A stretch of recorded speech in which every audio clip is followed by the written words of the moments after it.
কোন নদীর তীরে প্রাচীন হরপ্পা নগরী নির্মিত ছিল? গণ্ডক, রাভি, কোসি নদী না যমুনা?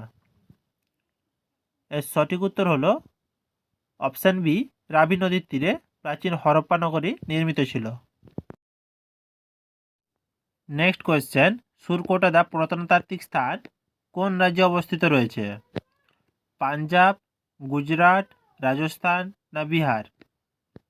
এর সঠিক উত্তর হবে অপশান বি, গুজরাটে এটি অবস্থিত রয়েছে।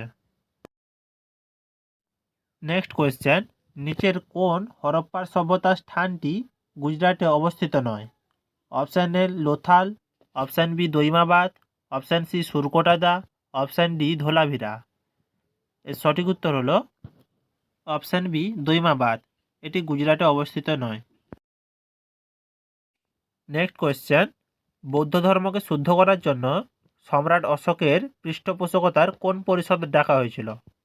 প্রথম পরিষদ, দ্বিতীয় পরিষদ, তৃতীয় পরিষদ না চতুর্থ পরিষদ? এর সঠিক উত্তর হবে অপশান সি, তৃতীয় পরিষদ ডাকা হয়েছিল। নেক্সট কোয়েশ্চেন, কোন বৌদ্ধ পরিষদ মহাযান চিন্তাধারার প্রতিষ্ঠার সঙ্গে যুক্ত ছিল? এর সঠিক উত্তর হবে অপশান ডি, চতুর্থ পরিষদ।